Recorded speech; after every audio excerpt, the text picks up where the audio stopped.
Good morning dear student. आज की class में हम लोग सॉल्व करेंगे चैप्टर नंबर 21 समकोणी कार्तीय निर्देशांक के क्वेश्चन को।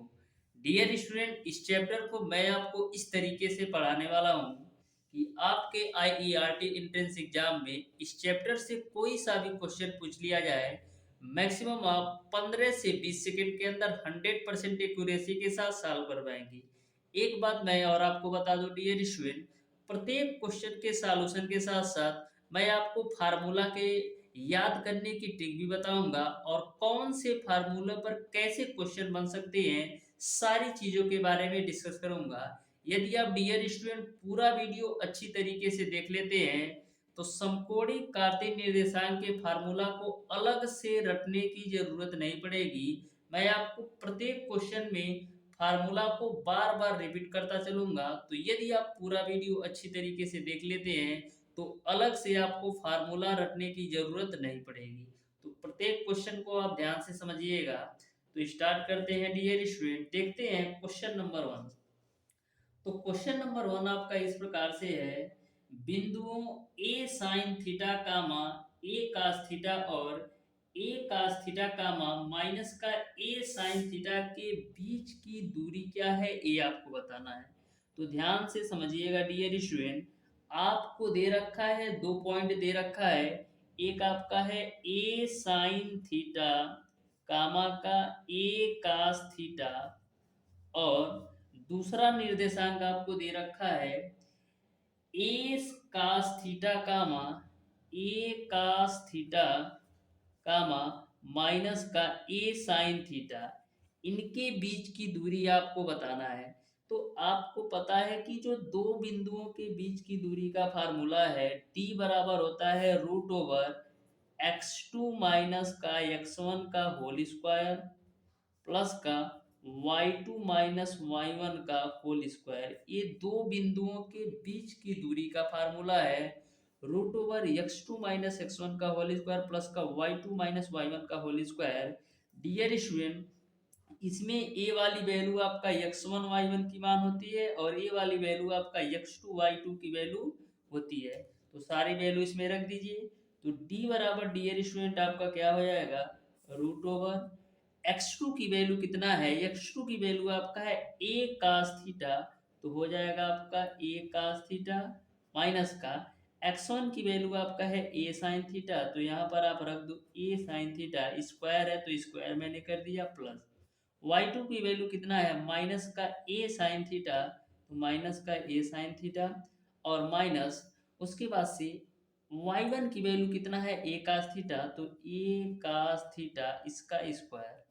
अब देखिएगा डियर स्टूडेंट, यहाँ से आपका a माइनस बी का होल स्क्वायर के रूप में है, a माइनस बी का होल स्क्वायर के रूप में है, तो इसको आप a माइनस बी का होल स्क्वायर खोल दो तो a स्क्वायर यानी a square cos square theta plus का बी स्क्वायर यानी कि A square sine square theta minus का मिल जाएगा आपको टू ए स्क्वायर कास थीटा इंटू का साइन थीटा।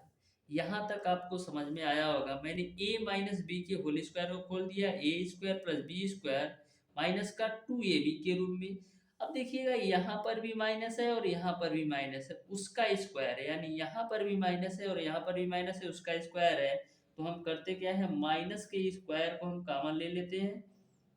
तो ब्रैकेट के अंदर आपको क्या मिल जाएगा, मिल जाएगा आपको ए साइन थीटा प्लस का ए कास थीटा का होल स्क्वायर। यहाँ तक आपको समझ में आया होगा। अब देखिएगा डियर स्टूडेंट, यहाँ पर भी ए स्क्वायर है, यहाँ पर भी ए स्क्वायर है, तो ए स्क्वायर आप कॉमन लो लोगे तो ब्रैकेट के अंदर मिल जाएगा आपको साइन स्क्वायर थीटा प्लस का कास स्क्वायर थीटा, और ये आपका टू ए स्क्वायर कास थीटा इंटू का साइन थीटा है ही। उसके बाद से माइनस का स्क्वायर करोगे तो प्लस हो जाएगा।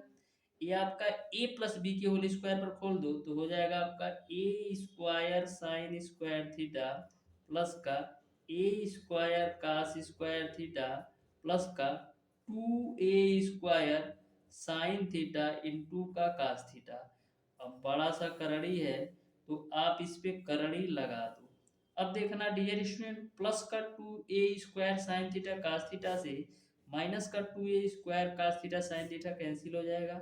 यहाँ से आपको क्या मिल जाएगा, यहाँ से देखना डियर स्टूडेंट, ये sign square theta plus cos square theta की वैल्यू 1 हो जाएगी, तो मिलेगा आपको ए स्क्वायर गुणे का 1 प्लस का, इन दोनों में भी आपका ए स्क्वायर कॉमन है तो ए स्क्वायर कॉमन ले लोगे तो sign square theta plus cos square theta की वैल्यू आपको मिल जाएगी 1, यानी कि फाइनली आपको मिल जाएगा रूट ओवर 2a², जिसको हम लिख सकते हैं रूट ओवर 2 इंटू का ए के रूप में, यानी कि इन दोनों बिंदुओं के बीच की दूरी हो जाएगी रूट ओवर 2 इंटू ए, यानी कि आपका ऑप्शन नंबर ए सही हो जाएगा।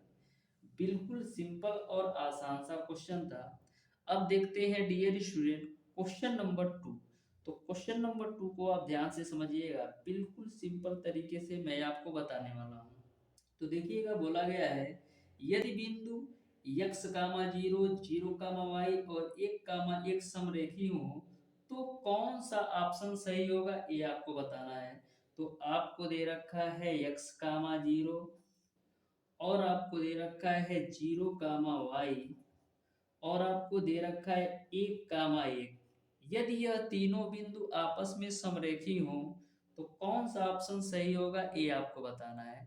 तो डियर स्टूडेंट, जब कभी भी आपको तीन बिंदु दे रखा है तो वहां पर आपको त्रिभुज के क्षेत्रफल का एक फार्मूला होता है। त्रिभुज का क्षेत्रफल होता है 1/2। देखो याद कैसे करेंगे, तो 3 बार x y माइनस वाई लिखो, x y minus y plus का x y minus y plus का x y माइनस वाई, मैंने 3 बार लिख लिया। अब डियर स्टूडेंट करना क्या है, अब आपको 123, 231 और 312 जमा देना है। 123 यानी 1 2 3, 231 यानी कि 2 3 1 और 3 2 1 यानी कि 3 2 1। ये याद करने का सिंपल तरीका है कि यदि आपको त्रिभुज का क्षेत्रफल याद करना है तो करेंगे क्या, 1/2 ब्रैकेट के अंदर x y minus y, x y minus y 3 बार लिख लो। उसके बाद से 123, 231, 312 आप जमा दीजिए, यही आपके त्रिभुज का क्षेत्रफल का फार्मूला हो जाएगा। क्वेश्चन में ऐसा बोला गया है कि समरेखी हो, तो समरेखी होने का कंडीशन ये होता है कि जो आपका त्रिभुज का ये क्षेत्रफल है यह 0 हो जाता है। समरेखी होने के कंडीशन में जो त्रिभुज का क्षेत्रफल होता है ये 0 हो जाता है। तो त्रिभुज का क्षेत्रफल 0 हो जाएगा तो इस यह पूरी वैल्यू 0 हो जाएगा, यानी कि आपको मिल जाएगा 0 बराबर 1/2 ब्रैकेट के अंदर x1 की वैल्यू कितनी है। तो देखो डियर स्टूडेंट, ए आपका जो है, ए आपका x1 y1 की वैल्यू है, ए आपका x2 y2 की वैल्यू है और ए वाली वैल्यू आपका x3 y3 की वैल्यू है। आप सारी वैल्यू रख दो। तो x1 की वैल्यू कितना है, तो x1 की वैल्यू आपका है डियर स्टूडेंट x, तो x रख दिया। y2 की वैल्यू कितना है y, तो y रख दिया। माइनस का y3 की वैल्यू आपका 1 है तो 1 रख दिया। प्लस का x2 की वैल्यू कितना है 0, तो 0 रख दिया। y3 की वैल्यू कितना है 1, तो 1 रख दिया। माइनस y1 की वैल्यू कितना है 0, तो 0 रख दिया। प्लस का x3 की वैल्यू कितना है 1, तो 1 रख दिया। y1 की वैल्यू कितना है 0, तो 0 रख दिया। और y2 की वैल्यू कितना है y, तो y रख दिया। सारी वैल्यू मैंने पुट कर दिया। अब देखो 2 का गुणा 0 में होगा तो ये भी पूरा 0 हो जाएगा। तो मिलेगा क्या आपको x y माइनस का 1, ये 0 का गुणा पूरे ब्रैकेट में गुणा कराएंगे तो ये भी पूरा 0 ही मिलेगा। प्लस का 1 का गुणा माइनस वाई में कराएंगे तो आपको मिल जाएगा क्या, 1 का गुणा 0 में 0 हो जाएगा और 1 का गुणा माइनस वाई में कराओगे तो मिल जाएगा आपको माइनस का वाई के रूप में, माइनस का वाई के रूप में। तो यहाँ से आपको फाइनली मिल जाएगा, x का गुणा करा दो तो एक्स वाई माइनस का x और माइनस का y। इसको हम क्या लिख सकते हैं, इसको हम लिख सकते हैं x प्लस का y बराबर एक्स वाई के रूप में। इस तरीके से जो फाइनली आंसर आएगा वो आपका आएगा x प्लस वाई बराबर x इंटू वाई, यानी कि क्वेश्चन नंबर 2 का ऑप्शन नंबर ए सही हो जाएगा। तो बिल्कुल सिंपल भाषा में मैंने आपको बताने का प्रयास किया, तो ध्यान में रखिएगा त्रिभुज का क्षेत्रफल आपका ए होता है, लेकिन समरेखी होने के कंडीशन में त्रिभुज का क्षेत्रफल जो होता है वह 0 के बराबर होता है। बस इतना ध्यान में रखना है। अब देखते हैं डियर स्टूडेंट क्वेश्चन नंबर 3। तो क्वेश्चन नंबर 3 आपका इस प्रकार से है, ध्यान से समझिएगा। क्वेश्चन नंबर 3 को बोला गया है कि उस के निर्देशांक जिसके शीर्षों के निर्देशांक -3 कामा -2 -2 कामा 3 और 3 कामा 2 होंगे तो शीर्षों के निर्देशांक बताना है। तो आपको दे रखा है -3 कामा -2 और दूसरा आपको दे रखा है -2 कामा 3 और तीसरा आपको दे रखा है 3 कामा 2। तो त्रिभुज के शीर्षों के निर्देशांक क्या होगा ये आपको बताना है। तो डियर स्टूडेंट, त्रिभुज के जो क्वेश्चन नंबर क्वेश्चन नंबर 3 आपका इस प्रकार से है। क्वेश्चन नंबर 3 आपका इस प्रकार से है। क्वेश्चन नंबर 3 आपका इस प्रकार से है। क्वेश्चन नंबर 3 आपका इस प्रकार से है।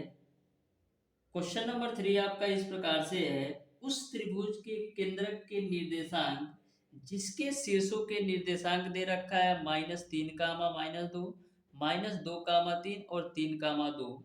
तो आपको बताना है त्रिभुज के केंद्रक के निर्देशांक।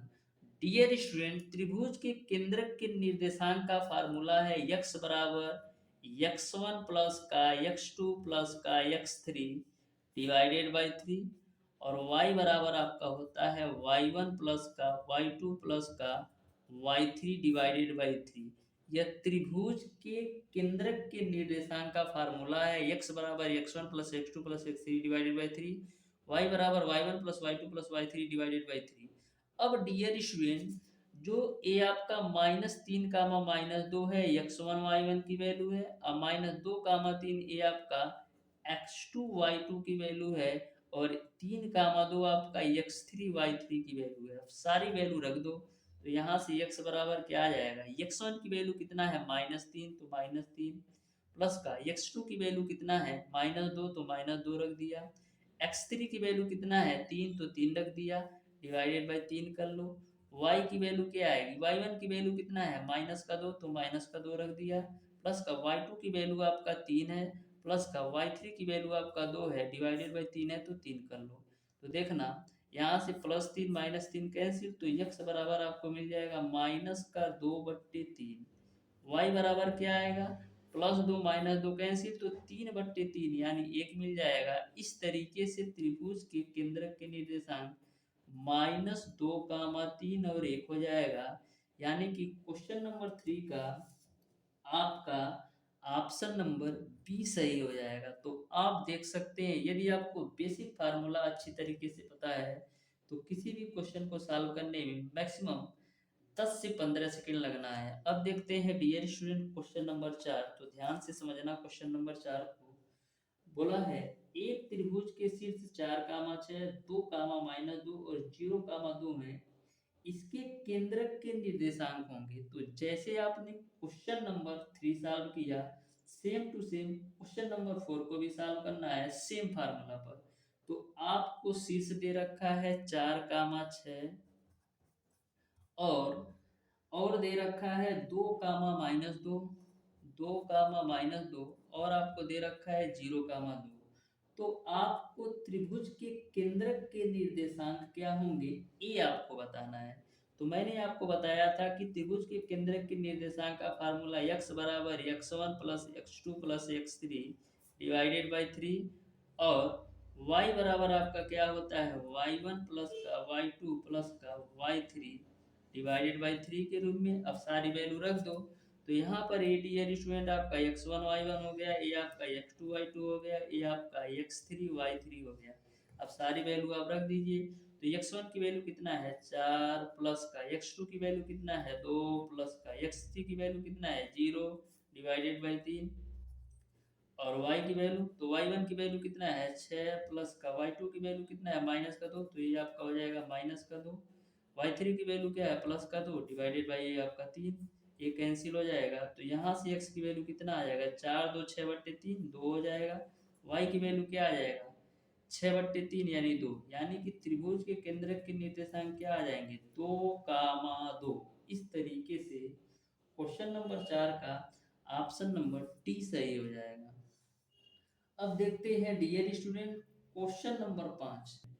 तो क्वेश्चन नंबर 5 आपका इस प्रकार से है, यदि बिंदु ए बराबर आपको दे रखा है 2 कामा माइनस 2, बी आपको दे रखा है 8 कामा 4, सी आपको दे रखा है 5 कामा 7 और डी आपको दे रखा है माइनस 1 कामा 1, एक बहुभुज के शीर्ष हैं तो बहुभुज होगा ये आपको बताना है। तो बिल्कुल आसान सा क्वेश्चन है, आप ध्यान से समझिएगा। इस तरीके से मैं आपको एक बहुभुज बना लेता हूं जिसमें आपके 4 भुजाएं हैं। ए बिंदु के निर्देशांक आपको दे रखा है 2 comma minus 2, 2 comma minus 2। B बिंदु के निर्देशांक आपको दे रखा है 8 कामा 4, तो ये मैंने लिख दिया 8 कामा 4। और सी बिंदु के निर्देशांक आपको दे रखा है 5 कामा 7, तो मैंने 5 कामा 7 रख दिया। और डी बिंदु के निर्देशांक दे रखा है माइनस 1 कामा 1, तो माइनस 1 कामा मैंने 1 रख दिया। तो आपको यह बताना है कि कैसा बहुभुज होगा, वर्ग होगा कि समांतर चतुर्भुज होगा कि आयत होगा कि समचतुर्भुज होगा। तो इस क्वेश्चन में करना कुछ नहीं है डियर स्टूडेंट, सबसे पहले आपको चारों भुजाओं की दूरी निकाल लेना है, यानी ए से बी तक की दूरी निकाल लेना है, बी से सी तक की और सी से डी तक की और डी से ए तक की। यदि डियर स्टूडेंट लंबाई लंबाई के बराबर और चौड़ाई चौड़ाई के बराबर आ जाता है तो आयत होगा, और यदि आपकी चारों भुजाएं आपस में बराबर हो जाती हैं तो वर्ग हो जाएगा। तो इसके लिए करना क्या होगा, आपको चेक करना होगा कि यह इन जो आपका चतुर्भुज दे रखा है इसकी भुजाएं क्या है। तो सबसे पहले हम भुजा ए बी की बात करेंगे, यानी ए से बी तक की दूरी निकालेंगे। तो ए से बी तक की दूरी निकालने के लिए क्या फार्मूला निकालेंगे, आपको पता है दो बिंदुओं के बीच की दूरी x2 माइनस x1 का होल स्क्वायर प्लस का y2 माइनस y1 का होल स्क्वायर। तो देखिएगा ए से बी तक की दूरी के लिए जो आपका 8 कामा 4 है x2 y2 होगा, और 2 कामा माइनस 2 आपका x1 y1 होगा। तो x2 माइनस x1 का होल स्क्वायर, x2 की वैल्यू क्या है 8, तो 8 माइनस x1 की वैल्यू क्या है 2, तो 8 माइनस 2 का होल स्क्वायर प्लस का y2 माइनस y1 का होल स्क्वायर, तो y2 की वैल्यू आपका है 4, अब माइनस अब y1 की वैल्यू कितना है माइनस का 2, अब पूरे का आप कर दो स्क्वायर। तो यहाँ से आप ए बी की वैल्यू निकालो डियर स्टूडेंट, तो क्या हो जाएगा 8 में से 2 जाएगा 6, 6 का स्क्वायर हो जाएगा 36 प्लस का, देखो माइनस और माइनस प्लस हो जाएगा 4 2 6, 6 का स्क्वायर हो जाएगा आपका 36। तो ए बी की वैल्यू आपने निकाल लिया 6 कड़ी में 2 के रूप में, ए बी की वैल्यू आपने निकाल लिया 6 कड़ी में 2 के रूप में। अब आप डियर स्टूडेंट बीसी की वैल्यू निकालो। तो बीसी के लिए जो 5 कामा 7 है ये आपका x2 y2 होगा, और जो आपका 8 कामा 4 है ये आपका x1 y1 होगा। तो बी से सी तक की दूरी निकाल लो, तो y2 x2 माइनस x1 का होल स्क्वायर, तो x2 की वैल्यू है 5, x1 की वैल्यू है 8 का होल स्क्वायर प्लस का y2 माइनस y1 का होल स्क्वायर, तो y2 की वैल्यू है 7 माइनस y1 की वैल्यू है 4। तो इसको आप सॉल्व कर लो, तो 5 माइनस 8 माइनस 3 का स्क्वायर करोगे 9 मिलेगा, यहाँ पर 7 में से 4 जाएगा 3, 3 का स्क्वायर करोगे 9 मिलेगा। तो यहाँ से आपको B से C तक की दूरी मिल जाएगी 3 कड़ी में 2 के रूप में। अब डियर स्टूडेंट आप C से D तक की दूरी निकाल लो। तो C से D तक की दूरी निकालने के लिए ये आपका माइनस 1 कामा 1 आपका x2 y2 का काम करेगा और ये आपका x1 y1 का काम करेगा। तो यहाँ से भी C से D तक की दूरी निकाल लो, x2 माइनस x1 का होल स्क्वायर, यानी माइनस 1 माइनस 5 का होल स्क्वायर, माइनस 1 माइनस 5 का होल स्क्वायर प्लस का y2 माइनस y1 का होल स्क्वायर, यानी कि 1 माइनस 7 का होल स्क्वायर। तो देखिएगा माइनस 1 माइनस 5 6 का स्क्वायर यानी 36 हो जाएगा, प्लस का माइनस 7 में से 1 जाएगा तो 6 का माइनस 6 का स्क्वायर, ये भी 36 हो जाएगा। यानी सी से डी तक की दूरी आपका 6 कड़ी में 2 हो गया। अब आप डी से ए तक की दूरी निकाल लो। तो डी से ए तक की दूरी निकालने के लिए जो आपका 2 कामा माइनस 2 होगा x2 y2 का मान होगा, ये आपका x1 y1 का मान, तो निकाल लेते हैं। तो x2 यानी कि 2 माइनस माइनस 1 का होल स्क्वायर प्लस का y2 माइनस y1 का होल स्क्वायर, तो y2 की वैल्यू माइनस 2 माइनस 1 का होल स्क्वायर। तो यहाँ से डियर स्टूडेंट 2 और 1 3, तो 3 का स्क्वायर 9 हो जाएगा, माइनस 2 माइनस 1 माइनस 3 का स्क्वायर 9। तो यहाँ से ए बी की जो वैल्यू हो जाएगी वो आपका 3 कड़ी में 2 आ जाएगा, यानी ए आपका 3 कड़ी में 2 हो जाएगा। और आपने बी से सी तक की वैल्यू देखा है 3 कड़ी में 2 ए भी है, और आपने देखा है सी से डी तक की वैल्यू आपका है 6 कड़ी में 2, तो 6 कड़ी में 2। अब आप एक चीज़ देख रहे हैं कि आपकी लंबाई आपस में बराबर है और चौड़ाई भी आपस में बराबर है। जब लंबाई और चौड़ाई आपस में बराबर होती है तो वह एक प्रकार का आयत होता है। इस तरीके से क्वेश्चन नंबर 5 का ऑप्शन नंबर सी सही हो जाएगा। अब देखते हैं dear student question number 6। Question number 6 आपका इस प्रकार से है, दे रखा है बिंदु 2 कामा माइनस 2 14 कामा 10 तथा 11 कामा 13 एक त्रिभुज के शीर्ष है, तो त्रिभुज कौन सा होगा ये आपको बताना है। आपको दे रखा है 2 कामा माइनस 2, तो सबसे पहले हम एक त्रिभुज बना लेते हैं। हमको नहीं पता है कि यह समबाहु त्रिभुज है कि विषमबाहु त्रिभुज है कि समकोण त्रिभुज है। तो 2 कामा माइनस 2, तो 2 कामा माइनस 2 दे रखा है बिंदु, और दे रखा है 14 कामा 10 दे रखा है, और आपको दे रखा है 11 कामा 13 के रूप में। तो आपको यह बताना है कि किस टाइप का त्रिभुज होगा, समबाहु होगा कि विषमबाहु होगा कि समद्विबाहु त्रिभुज होगा। तो इसको आप मान लो ए पॉइंट, इसको आप मान लो बी पॉइंट, इसको आप मान लो सी पॉइंट। तो करेंगे क्या, सबसे पहले डियर स्टूडेंट आप ए से बी तक की दूरी निकाल लो। उसके बाद से डियर स्टूडेंट आप बी से सी तक की दूरी निकाल लो। उसके बाद से डियर स्टूडेंट आप सी से ए तक की दूरी निकाल लो। सबसे पहले आपसे आपको ए से बी तक की दूरी निकालना पड़ेगा। दूरी कैसे निकालेंगे, दो बिंदुओं के बीच की दूरी, यानी root over x2 minus x1 का whole square plus y2 minus y1 का होल स्क्वायर। उसी प्रकार से आप बी से सी तक की दूरी निकाल लो और सी से ए तक की दूरी निकाल लो। यदि डियर स्टूडेंट तीनों भुजाएं आपस में बराबर होंगी, यानी ए बी बराबर बी सी बराबर सी ए आ जाता है, तीनों भुजाएं यदि त्रिभुज की बराबर होंगी तो क्या होगा, तो आपका समबाहु त्रिभुज होगा। यदि डियर स्टूडेंट दो भुजाएं आपस में बराबर होंगी, यानी ए बी और बी सी आपस में बराबर होंगी, लेकिन जो आपका ए सी है ए बराबर नहीं होगा, यानी यदि दो भुजाएं बराबर होंगी तो आपका समद्विबाहु त्रिभुज होगा। और डियर स्टूडेंट यदि आपका ए बी स्क्वायर प्लस का बी सी स्क्वायर की वैल्यू ए सी स्क्वायर के बराबर आ जाएगी तो आपका समकोण त्रिभुज होगा। तो इस क्वेश्चन को आप लोग सॉल्व कीजिएगा। सबसे पहले डियर स्टूडेंट आप ए से बी, बी से सी और सी से ए तक की दूरी निकाल लीजिएगा। यदि डियर स्टूडेंट आपकी तीनों भुजाएं बराबर आएंगी तो वो आपका समबाहु होगा। यदि आपकी दो भुजाएं बराबर होंगी तो समद्विबाहु होगा। यदि आपका ए बी का स्क्वायर प्लस बी सी का स्क्वायर बराबर होगा ए सी स्क्वायर के, तो समकोण होगा। तो इस क्वेश्चन को आप लोग सॉल्व कीजिएगा, जैसा कि मैंने ऑलरेडी क्वेश्चन नंबर 5 में बता चुका हूँ। अब देखिएगा डियर स्टूडेंट क्वेश्चन नंबर 7। तो क्वेश्चन नंबर 7 आपका है, यदि बिंदु x का मान 0 कामा 1 और -6 कामा -7 संरेख हो तो x का मान क्या होगा ये आपको बताना है। तो ध्यान से समझिएगा, आपको दे रखा है x का मान 9 और 0 कामा 1,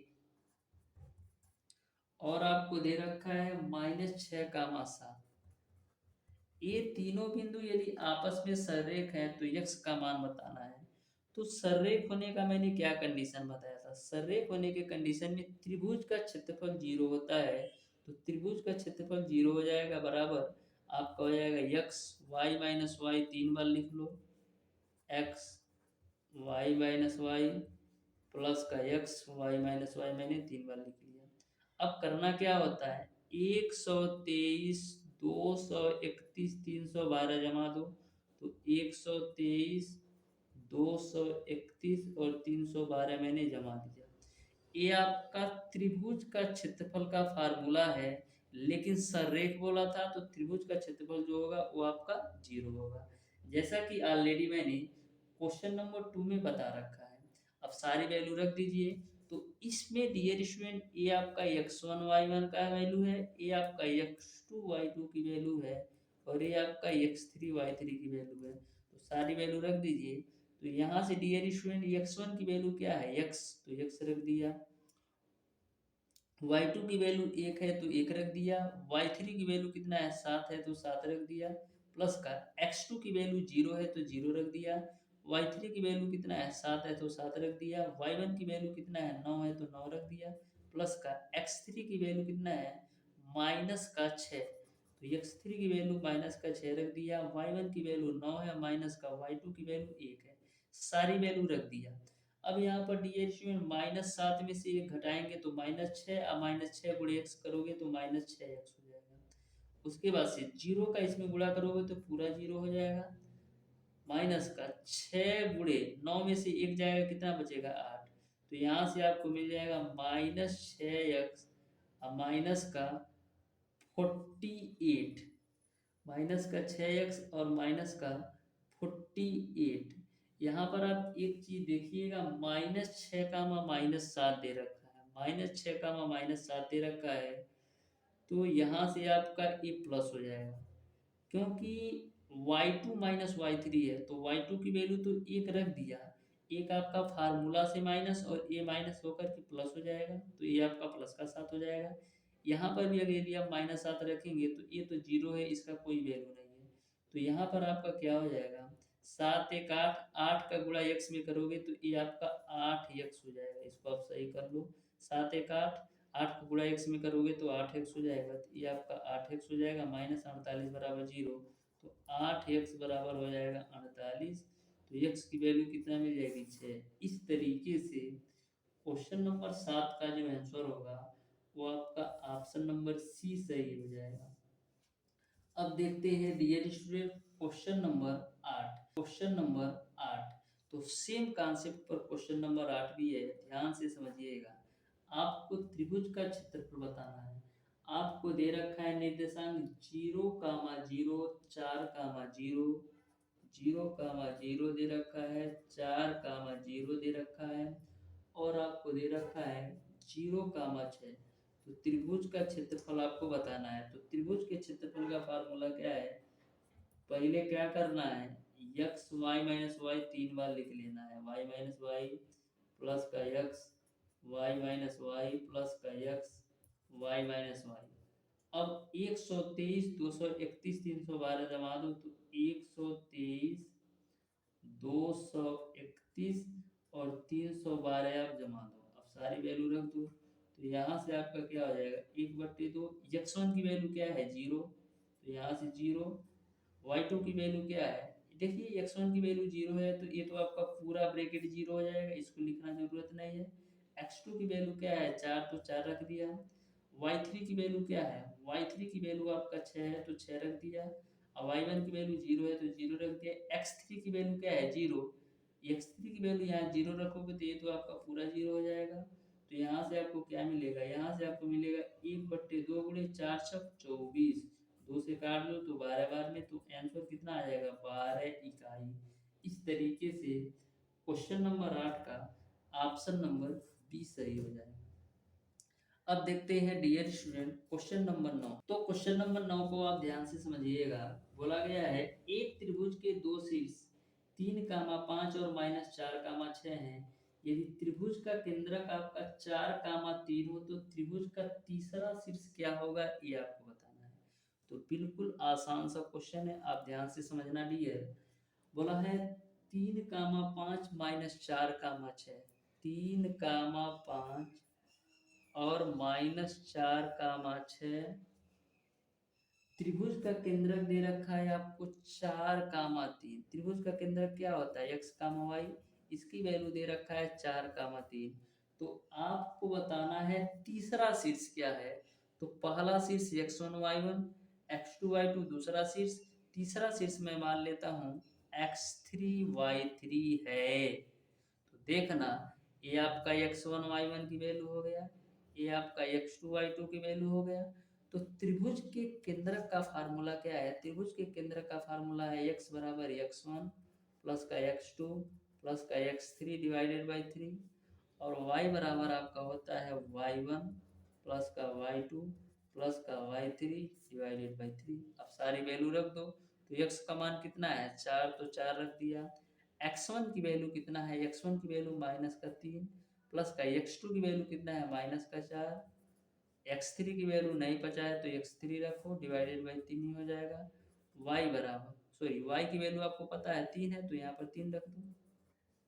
y1 की वैल्यू कितना है 5 तो 5 रख दिया, प्लस का y2 की वैल्यू कितना है 6 तो 6 रख दिया, y3 की वैल्यू नहीं पता है तो y3 रख दिया बट्टे का 3। तो यहाँ से देखो 4 तिया 12 बराबर, 4 तिया 12 बराबर, यहाँ पर देखना है x1 प्लस x2। एक चीज थोड़ा मिसप्रिंट है, देखता हूँ। 3, 5 माइनस 4, 6 और आपको दे रखा है 4, 3 के रूप में, तो x1 प्लस x2 यानी -3 और -4। ये आपका 3, 5 है यार, ये प्लस का 3 है, वही मैं सोच रहा हूँ कहाँ से मिस्टेक हो रहा है। तो -4 में से 3 घटेगा तो माइनस का 1 बचेगा, प्लस का x3 हो जाएगा, ये 3 3 का 9 हो जाएगा बराबर। यहाँ पर देखिएगा, यहाँ पर देखिएगा डियर स्टूडेंट, इसमें भी थोड़ा मिसप्रिंट है क्या यार। ये आपका -4, -6 है, ये आपका -4, -6 है, तो ये आपका माइनस का 6 हो जाएगा। -6 में से 5 जाएगा तो माइनस का 1 प्लस का y3। तो यहाँ से आप x3 की वैल्यू निकालोगे तो 13 आएगा, और यहाँ से आप y3 की वैल्यू निकालोगे तो 10 आएगा। तो त्रिभुज का जो तीसरा शीर्ष होगा क्या होगा, x3 कामा y3 की वैल्यू आपका हो जाएगा 13, 10। इस तरीके से क्वेश्चन नंबर 9 का आपका ऑप्शन नंबर बी सही हो जाएगा। उम्मीद करता हूँ डियर स्टूडेंट आपको अच्छी तरीके से समझ में आया होगा। ये ध्यान में रखिएगा, ये आपका प्लस का 3 है और ये आपका माइनस का 6 है। अब देखते हैं डियर स्टूडेंट क्वेश्चन नंबर 10। तो ध्यान से समझिएगा, क्वेश्चन नंबर 10 बिल्कुल सिंपल और आसान सा क्वेश्चन है। क्वेश्चन नंबर 10 आपका है, बिंदु -1, 3 और 4, -2 से खींची जाने वाली रेखा बिंदु A, B से होकर जाएगी यदि। तो आपको बिंदु दे रखा है -1, 3, दूसरा बिंदु दे रखा है 4, -2 और बिंदु दे रखा है A, B। तो सबसे पहले डियर स्टूडेंट मैं मान लेता हूँ कि जो ये तीनों बिंदु दे रखे हैं ये आपका त्रिभुज के सररेख होने के कंडीशन है। तो सबसे पहले हम सररेख पर चेक कर लेते हैं। तो ये आपका x1 y1 की वैल्यू है, ये आपका x2 y2 की वैल्यू है, और ये आपका x3 y3 की वैल्यू है। तो त्रिभुज के सररेख होने के कंडीशन में त्रिभुज का क्षेत्रफल 0 होता है बराबर x y-y 3 बार लिख लो, प्लस का x y-y प्लस का x y-y मैंने 3 बार लिख लिया। 123 भैया, 231 और 312 जमा लो तो 0 बराबर x1 की वैल्यू क्या है -1, y2 की वैल्यू क्या है -2, y3 की वैल्यू क्या है b, तो माइनस का b हो जाएगा, प्लस का x2 की वैल्यू है 4, y3 की वैल्यू आपका कितना है b, तो b रख दिया, y1 की वैल्यू कितना है 3 तो 3 रख दिया, प्लस का x3 की वैल्यू a है तो a रख दिया, y1 की वैल्यू 3 है, माइनस का y2 की वैल्यू आपका -2, तो फार्मूला से माइनस और a माइनस मिल करके आपका प्लस हो जाएगा। यहाँ तक आपको क्लियर है। अब देखिएगा 0 बराबर -1 का इस ब्रैकेट में मल्टीप्लाई कराओ तो मिलेगा 2 प्लस का b, और उसके बाद से 4 का इस ब्रैकेट में कराओगे तो 4b माइनस का 12, a का इस ब्रैकेट में कराओगे तो 3 दूना 5 और 5 का गुणा a में तो 5 है। अब देखना डियर स्टूडेंट, ये आपका 4b और b जोड़ोगे तो 5b प्लस का 5a -12 में से 2 जाएगा तो माइनस का 10 बराबर 0। तो इसको हम क्या लिख सकते हैं, इसको हम लिख सकते हैं 5a प्लस का 5b बराबर 10। अब 5 कॉमन ले लो तो मिलेगा आपको a प्लस का b बराबर 2। इस तरीके से क्वेश्चन नंबर 10 का ऑप्शन नंबर डी सही हो जाएगा। अब देखते हैं डियर स्टूडेंट क्वेश्चन नंबर 11। तो क्वेश्चन नंबर 11 को आप ध्यान से समझिएगा, बिल्कुल सिंपल और आसान सा ये भी क्वेश्चन है। प्रत्येक क्वेश्चन को मैं आपको बिल्कुल शानदार तरीके से कराने वाला हूँ, एक भी क्वेश्चन आप मिस मत कीजिएगा। तो आपको फार्मूला की कोई भी झंझट नहीं होगा, यानी फार्मूला अलग से रटना नहीं पड़ेगा। तो देखना क्वेश्चन नंबर 11 है, बोल रखा है कि -2 कामा -3 4 कामा 1 और 1 कामा -1 द्वारा घिरा क्षेत्रफल है, यानी आपको क्षेत्रफल ज्ञात करना है। आपको दे रखा है -2 कामा -3 और आपको दे रखा है 4 कामा 1 और 1 कामा -1, 4 कामा 1 दे रखा है और 1 कामा -1, इसका आपको क्षेत्रफल ज्ञात करना है। तो ध्यान से समझिएगा बिल्कुल शानदार तरीके से। तो जब त्रिभुज के 3 बिंदु दे रखे हैं तो उसका क्षेत्रफल क्या होता है, 1/2 एक्स वाई माइनस वाई, आप 3 बार बाबू लिख लो, ये मैंने 3 बार लिख लिया। अब क्या करना है, 123 231 और 312 जमा दो। तो यहाँ से त्रिभुज का क्षेत्रफल बराबर क्या हो जाएगा, 1/2 है ही। ये आपका x1 y1 की वैल्यू है, ये आपका x2 y2 की वैल्यू है, ये आपका x3 y3 की वैल्यू है। तो यहाँ से आपका x1 की वैल्यू क्या है, -2, y2 की वैल्यू आपका है 1, माइनस का y3 की वैल्यू -1, तो फार्मूला से माइनस और a माइनस प्लस हो जाएगा 1। उसके बाद से x2 की वैल्यू आपका कितना है 4, y3 की वैल्यू आपका है -1, y1 की वैल्यू कितना है -3, तो a माइनस और फार्मूला से माइनस, तो a आपका हो जाएगा +3। x3 की वैल्यू आपका है 1, y1 की वैल्यू आपका है -3 और y2 की वैल्यू आपका है 1। यहाँ तक क्लियर है। तो यहाँ से आपका 1/2, देखो 1 1 2, 2 का गुणा -2 में कराओगे -4, प्लस का ये आपका 4 गुणे +3 में से -1 घटाओगे तो 2 हो जाएगा, और प्लस 1 गुणे -3 -1 माइनस का 4। यहाँ से डियर स्टूडेंट 1/2 मिल जाएगा आपको, ये आपका -4 प्लस का 8 -4 गुणे 1 -4, तो ये आपका -4 -4 -8 और -8 + 8 0, यानी फाइनली आपका आ जाएगा 0। इस तरीके से क्वेश्चन नंबर 11 का ऑप्शन नंबर बी सही हो जाएगा। अब देखना डियर स्टूडेंट क्वेश्चन नंबर 12 है, तो क्वेश्चन नंबर 12 को आप ध्यान से समझिएगा। क्वेश्चन नंबर 12 में ऐसा बोला गया है कि किसी बिंदु की कोटि उसके भुज के बराबर है, वह बिंदु -3, 4 से 7 इकाई की दूरी पर है, तो उस बिंदु के निर्देशांक है। तो ध्यान से समझिएगा डियर स्टूडेंट क्वेश्चन नंबर 12 को। सबसे पहले आपको यह समझना है कि भुज और कोटि क्या होते हैं। तो डियर स्टूडेंट जो x अक्ष में दूरी होती है वो आपका होता है भुज, और जो y अक्ष में दूरी होता है वो आपका होता है कोटि। यानी जो x अक्ष होता है उसको हम बोलते हैं भुज, और जो y अक्ष में दूरी होती है उसको हम बोलते हैं कोटि। क्वेश्चन में ऐसा बोला गया है कि एक बिंदु की कोटि उसके भुज के बराबर है। तो मैं मान लेता हूँ भुज भी x है और कोटि भी x है, कि क्वेश्चन में बोला गया है कि भुज और कोटि आपस में बराबर है। फिर आगे बोला गया है कि यह बिंदु -3, 4 से 7 दूरी पर है, यानी कि 3, 4 से भैया 7 मीटर की दूरी पर है, तो उस बिंदु के निर्देशांक आपको बताना है। यानी कि इन दोनों बिंदुओं के बीच की दूरी आपका 7 इकाई है। तो दो बिंदुओं के बीच की दूरी का फार्मूला लगा दो, तो दो बिंदुओं के बीच की दूरी का फार्मूला क्या होता है, x2 - x1 का होल स्क्वायर प्लस का y2 - y1 का होल स्क्वायर बराबर आपका हो जाएगा 7।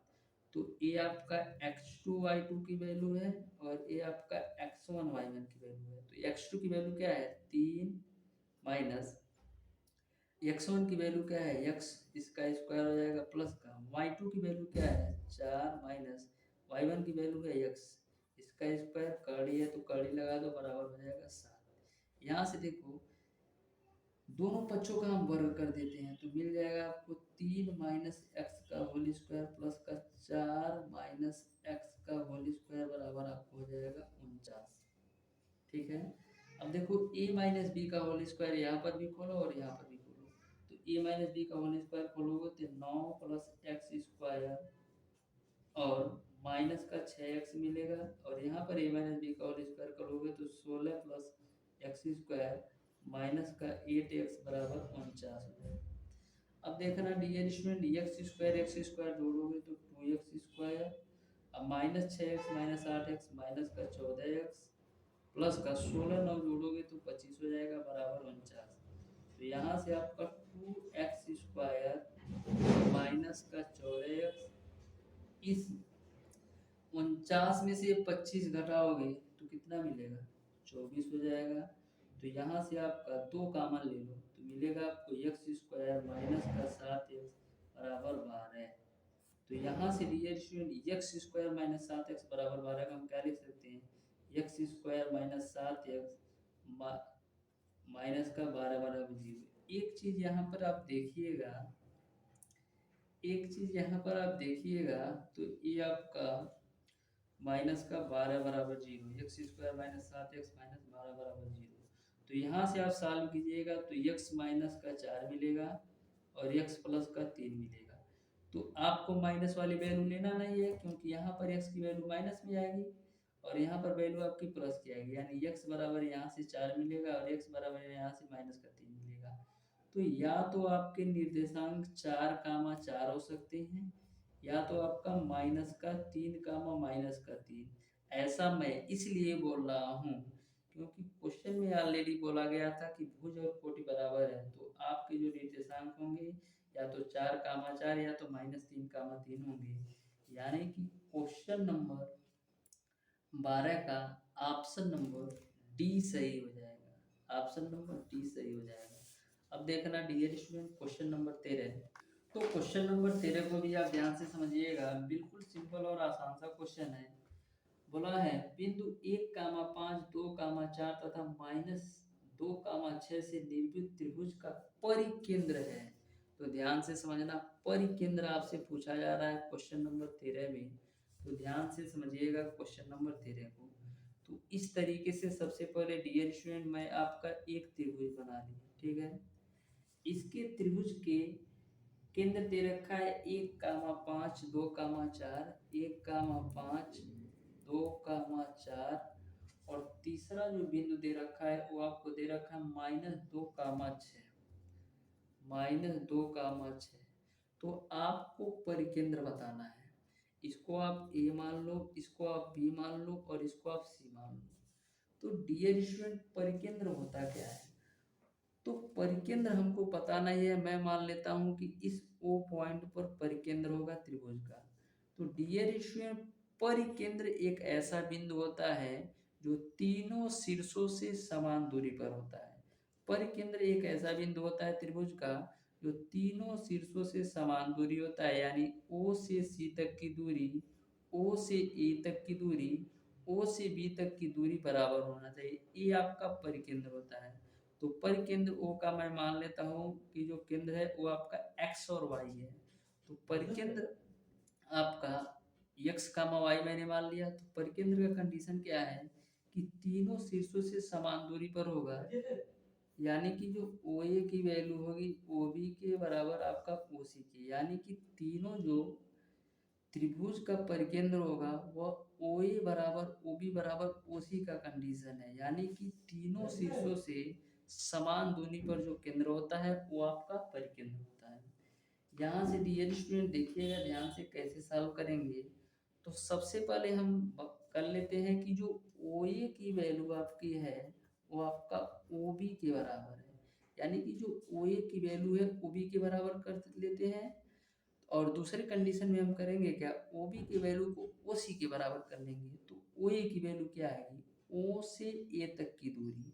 तो A से A तक की दूरी कैसे निकालेंगे, इसको आप x1 y1 मान लो, इसको आप x2 y2 मान लो।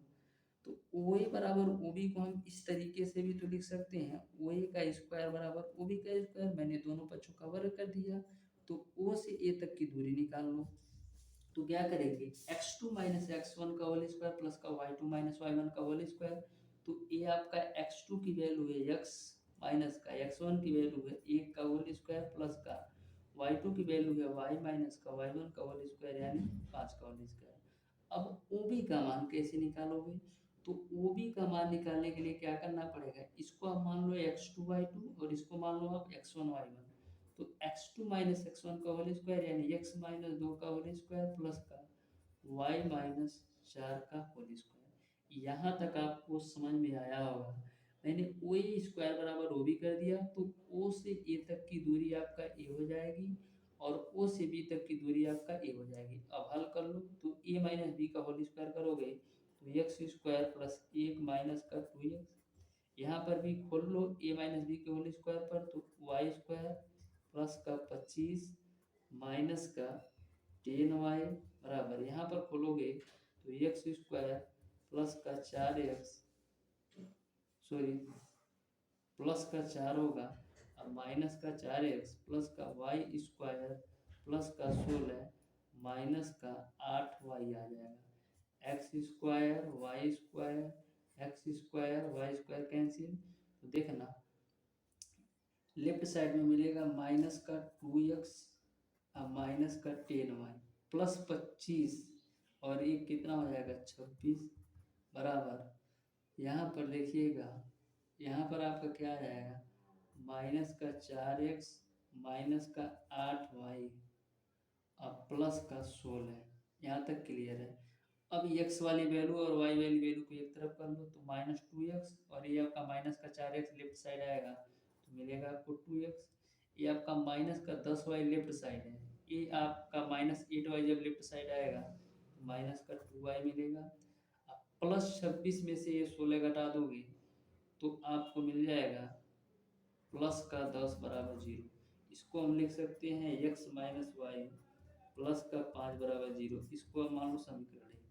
अब डियर स्टूडेंट करते क्या है, एक बार मैंने ओ ए बराबर ओ बी किया, अब मैं ओ बी बराबर ओ सी कर लेता हूँ। ओ बी बराबर ओ सी कर लेता हूँ, तो ओ बी बराबर ओ सी करेंगे, इसको हम क्या लिख सकते हैं ओ बी का स्क्वायर बराबर ओ सी के स्क्वायर के रूप में। तो यहाँ पर ओ बी का स्क्वायर की वैल्यू कैसे निकालेंगे, ओ से बी तक की दूरी, ए आपका x2/2 ए आपका x1/1, फिर ओ से सी तक की दूरी यानी ए आपका x2/2 का काम करेगा, ए आपका x1/1 का काम। तो जैसे मैंने ओ ए स्क्वायर बराबर ओ बी स्क्वायर से समीकरण एक प्राप्त किया है, उसी प्रकार से आप ओ बी स्क्वायर बराबर ओ सी स्क्वायर से समीकरण दूसरा प्राप्त कीजिएगा। तो इस तरीके से आपको दो समीकरण मिल जाएंगे। अब समीकरण एक और दो को हल करके आप x और y की वैल्यू जो निकालेंगे वही आपका त्रिभुज का परिकेंद्र होगा। तो जिस तरीके से मैंने ओ ए स्क्वायर बराबर ओ बी स्क्वायर से समीकरण एक प्राप्त किया है, उसी प्रकार से आपको ओ बी स्क्वायर बराबर ओ सी स्क्वायर से समीकरण दो प्राप्त करना है और बताना है डियर स्टूडेंट इस क्वेश्चन का कौन सा आंसर होगा। तो क्वेश्चन नंबर 13 को आप लोग यहाँ से सॉल्व कीजिएगा। अब बात करते हैं डियर स्टूडेंट क्वेश्चन नंबर 14 की। तो क्वेश्चन नंबर 14 आपका है डियर स्टूडेंट, बोला है वर्ग ए बी सी डी के शीर्ष आपका ए बराबर आपको दे रखा है 1, -2 और सी बराबर दे रखा है -5, 6। तो आपको शेष दोनों शीर्ष बताने हैं। तो इसका मैं हिंट दे देता हूँ क्वेश्चन नंबर 14 का, सॉल्व इसको भी आप लोगों को ही करना है। तो देखिएगा एक आपका वर्ग है, इस तरीके से मैंने एक बाहु वर्ग बना लिया। बोला है कि शीर्ष ए की जो वैल्यू है 1, -2, इसको ए मानो, इसको बी मानो, इसको सी, इसको डी मानो। तो शीर्ष ए की जो वैल्यू है वो आपका 1, -2, तो 1, -2 और शीर्ष सी का मान आपको दे रखा है -5, 6। तो आपको यह बताना है कि जो दो बचे शीर्ष हैं उनका मान क्या होगा, यानी शीर्ष बी और शीर्ष डी का मान बताना है। तो इसको हम एक बी कर डाल लेते हैं। तो सबसे पहले हम ए से सी तक की दूरी निकाल लेते हैं। तो ए से सी तक की दूरी निकालने के लिए करेंगे क्या, दो बिंदुओं के बीच की दूरी का फार्मूला लगा दो। तो दो बिंदुओं के बीच की दूरी का फार्मूला ए आपका x2/2 हो जाएगा, ए आपका x1/1। तो x2 यानी -5, x2 माइनस x1 की वैल्यू 1 है तो 1 का होल स्क्वायर प्लस का y2 माइनस y1 का होल स्क्वायर यानी 6